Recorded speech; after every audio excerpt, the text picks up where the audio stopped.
प्रिय पिता ईश्वर मु तुमको धन्यवाद दिए कारण मत मातार उदर जन्म दे एते पर्यंत सुस्थ कर तुम्बठारे तुम्हें संभाली रखिअछ ए अंतिम दिन पर्यंत एही जुगर शेष समय पर्यंत पहुंचाइछ। तुम महान नाम को धन्यवाद दिए अनेक दुर्घटना अनेक प्रकार रोगर महामारी बंचाइछ तुमरी गौरवर अंशी करिअछ।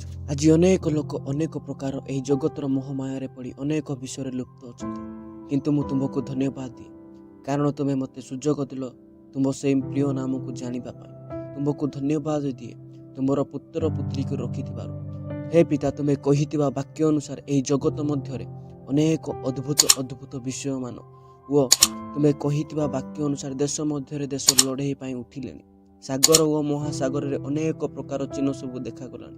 हे पिता तुम्हें कहितिबा विषय पूर्ण होबाकू लागिलानी। हे प्रियतम प्रभु तुम्हें मते बल दियो मते तुम्हें साहाय्य कर मु जेपरी भयग्रस्त न हुए। हाँ प्रभु कारण यही सब देखिकी मोर प्राण भयग्रस्त होउछि गोटे पटे मो हृदय मध्य आनंद करे कारण तुम्हें जो प्रतिज्ञा कर मते निबार से निमंते मो प्राण तुम्हारे आनंदित अटे। तुम वाक्य माध्यम रे कहलो जे धार्मिक से धार्मिक और जे पापी से पाप करो। पिता तुम्हें मते साहाय्य करो कारण तुम साहाय्य बिना किछि करे पारे ना। तुम्हें मते पवित्र करो पाप ठारू दूर करो जेपरी तुम ठारे मु धार्मिक होई पारिबी।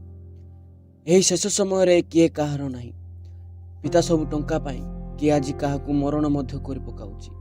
ए मरीचिका जगत मध्य रे तुम्हें एका विश्वास योग्य अट तुम छड़ा केही नाही ए जगत रे रक्षक मोर। हे पिता मु प्रार्थना करे ए अंतिम दिन रे तुम्हारी आत्मा ठारू परिपूर्ण कर रख वो तुम्हारी अंतिम दिन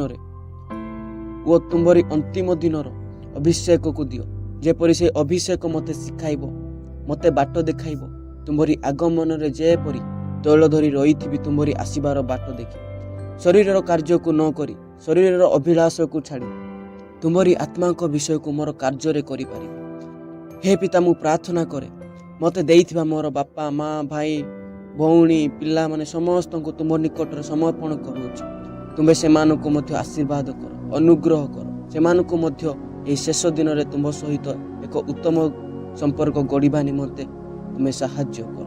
हे पिता मु जाने जे आउ ए जगत रे मु किछि दिन किछि मास किछि वर्ष बंचिबी तुम्हें दया कर जते समय रहिबी तुमरी चरण तले रहिबी तुमरी राज्य निमंते प्रस्तुत होई पारिबी। धन्यवाद पिता मु करिथिबा प्रार्थना तुम्हें शुणी दिथिबारु वो धन्यवाद देउछि उत्तर मध्य देइथिबारु एही प्रार्थना प्रिय प्रभु यीशु कृष्ण को महान नाम रे मांगिली आमीन।